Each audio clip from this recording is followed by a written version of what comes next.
Everyone pictures a drug boss in a marble mansion with gold faucets and a private zoo. Wrong.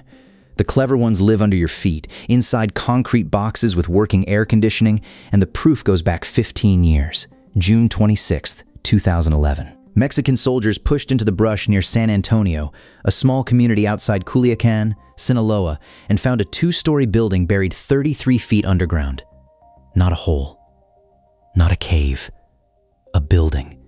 10 meters down, 12 meters long by 10 meters wide, with bedrooms, a kitchen, a working cargo elevator, and a full ventilation and air conditioning system running in the dirt. The first 2-story underground drug lab ever found in the country. And that air conditioning matters more than anything else here, because the exact thing that made these hideouts livable is also what eventually gave one of them away. Think about what cooling a space 10 meters wide underground actually takes. Power. Real power, pulled in and hidden. Ducts. Fans. Someone had to pour concrete, frame 2 floors, hang a cargo elevator on cables, and plumb a kitchen, all while the ground above looked like nothing. That's not a panic bolt hole dug in a weekend. That's a construction project with a foreman. Somebody drew this. Somebody signed off on the elevator.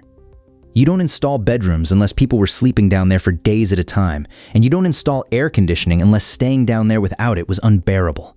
So who paid for it? Nobody important got arrested at that site. Not one boss. The land ownership was never proven in a courtroom. Soldiers walked into the most advanced criminal build anyone had ever seen in Sinaloa, and the people who commissioned it simply were not home. If that gap between what gets found and who gets punished bothers you, subscribe. This channel keeps pulling on threads like this one, and they go a lot deeper than the headlines admit. 3 weeks later, they found another one. July 20th, 2011, La Cruz de Elota, Sinaloa. This lab sat 3.5 meters down, about 11 feet, and the entrance at the surface was hidden under a pile of wood chips. Wood chips. You walk past that 100 times and see garden waste. Underneath it ran a tunnel 35 meters long, and at the end of that tunnel, the same idea again. 2 levels, an elevator, ventilation. 2 labs, 1 month, 1 state, both built underground. That's not luck, and it's not coincidence. That's a template being reused. Somebody had a design that worked, a crew who knew how to build it, and enough confidence to do it twice in a single summer. Which raises a question nobody in 2011 could answer. If the labs were built like this, what did the houses look like? 3 years later, Mexico found out. February 17th, 2014, Culiacan. Mexican Marines hit a safe house looking for Joaquin Guzman, the man the world calls El Chapo.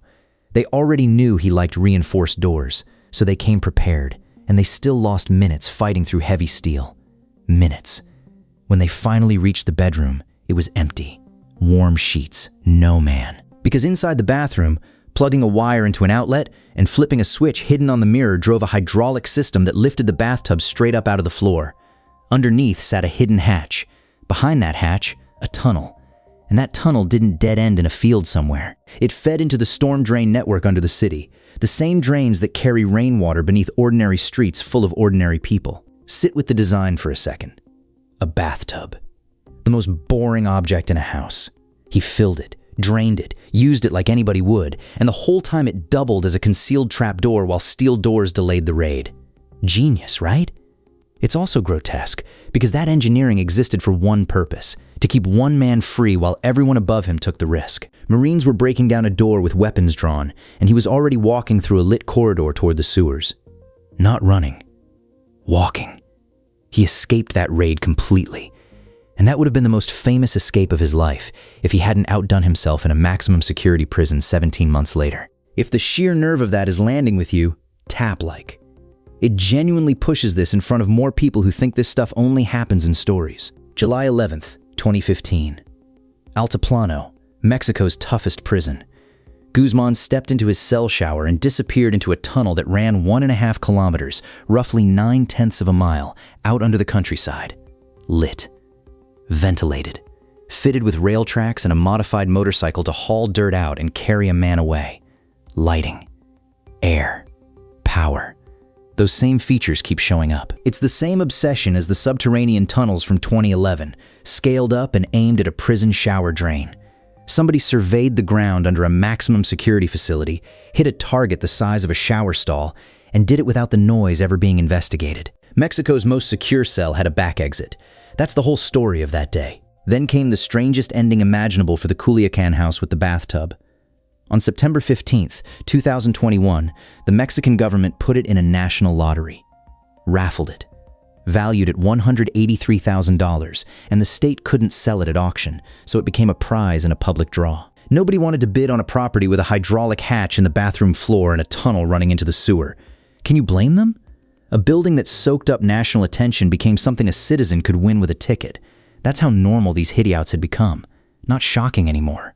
Inventory. And while Mexico was handing one out as a prize, the same idea had already traveled 3,000 kilometers south to a beach city in Ecuador. June 25th, 2025. Manta, Ecuador. The target was Adolfo Macias, known as Fido, leader of Los Chaneros, the Sinaloa cartel's main partner in the country. He wasn't in the jungle. He was under a luxury home, sealed inside a concrete capsule with air conditioning.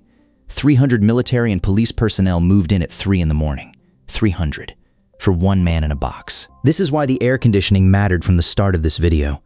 They knew where he was because a thermal drone picked up a strange heat signature behind a laundry room. The cooling system had to dump its heat somewhere.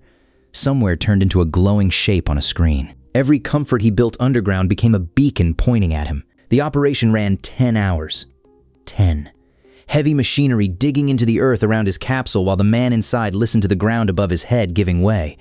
And then Macias did something almost pitiful for a figure with that reputation. He opened the trapdoor himself. He chose to come up rather than be crushed under the ceiling he'd paid to have built. He stepped out into a ring of rifles and identified himself out loud to police. Unlike El Chapo's famous escape, there was no tunnel this time, no bathtub hatch, and no sewer corridor. The bunker that was supposed to be the ultimate insurance policy turned into the thing that pinned him in place for 10 hours until he surrendered from inside it. That's what these boxes really are. Not fortresses. Cages you pay for yourself. 7 months later, the pattern surfaced on a different continent entirely. January 2026, Monfort del Cid, a quiet town in Alicante, Spain. Spanish National Police working with the DEA raided a marble factory. A legitimate one, with invoices, employees, machinery, stone going out to real customers. The businessman running it had been receiving methamphetamine concealed inside heavy slabs of marble shipped from Mexico to Spain as building material. Underneath the warehouse floor, investigators found a hidden bunker holding nearly 3 million euros in cash. Operation Saga also took down 1,800 kilograms of Sinaloa-linked meth. Cash in a hole under a stone factory in a small Spanish town. That's the European arm of the operation, and it used the same instinct that started in the Sinaloa brush.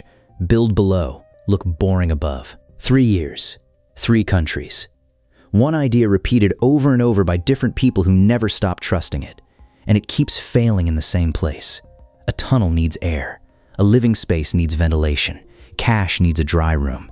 Every one of those needs leaves a mark on the surface, and modern police work has gotten very good at reading marks. A drone that sees temperature, ground-penetrating radar, a bathroom fixture wired into the power supply. They spent fortunes engineering their way underground, and the ground told on them every single time. So the fantasy of the untouchable air-conditioned fortress is dead, and it was never true to begin with. It was always a comfortable place to be found. If the madness of building a 2-story home under a forest floor stuck with you, like this and subscribe. Hot air rises. It always does. It always does.